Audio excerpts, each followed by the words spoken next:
This video is going to be extra credit for all of you who are out there taking the School of Nock Season 3, the series that's focused on overcoming target panic, buck fever, and freezing beneath the target.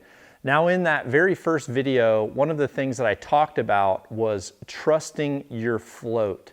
And this is going to be a very, very important principle that you're going to need to embrace. And I also gave you a simple exercise that you can do that shows you how steady you actually hold on a target while your finger is still on the safety or behind the trigger. So for this extra credit, I want to give you a simple exercise for teaching you how to trust your float. Now what I talked about was actually drawing back on a target and again having your finger off the trigger or on your safety depending on your release, and simply aiming on that spot and seeing how you do when you know you're not going to be making your shot, because a lot of people actually aim a lot better. And part of the frustration of having anticipation on the target is when you feel like you're actually not holding that steady, so you rush that shot. So for this exercise, what I want you to do is I want you to draw back and aim on that spot, again with your finger off the trigger or on your safety depending on your release aid. So I'm going to have you load an arrow on your bow. Again, you're going to keep your finger on that safety or behind the trigger, and you're going to draw back. You're going to aim at a target and just aim for about 10 seconds. And what I want you to do is I really want you to focus on what type of movement your pin is doing on that target.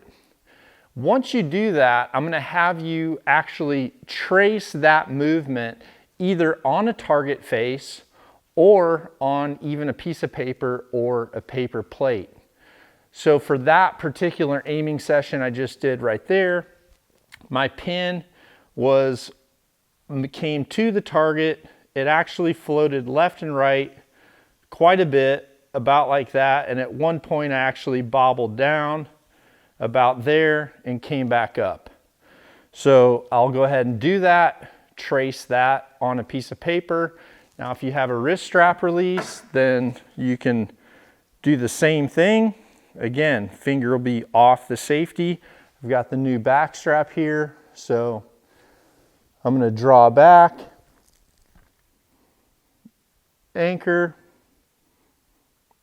and aim.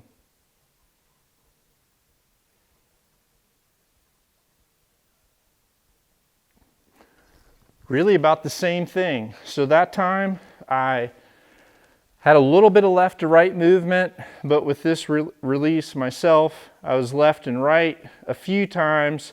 Then I went down, I actually went up a little bit above the spot, up a little bit above the spot again, and once again came back to the center.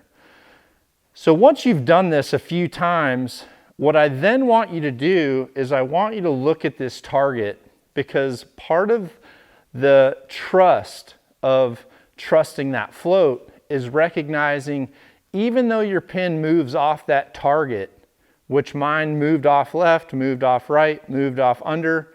When I switched the releases to this wrist strap, I actually went under, and I also went up, back down to the center, went up again, maybe a little bit towards the bottom. But what's important here is even though I did have those brief moments where my pin was going off the target, if you do this exercise and you look at your piece of paper where you've retraced your pin movement, what you're going to realize is that even though you have this movement that isn't on the X-ring, what I want you to focus on is just how much you're actually inside of that scoring circle versus what you believe is movement off the circle. The movement off the circle, once you've traced it and you're actually seeing this visually on a piece of paper, you're going to realize that your amount of time you're on that target is dramatically higher than the times that you're off the target.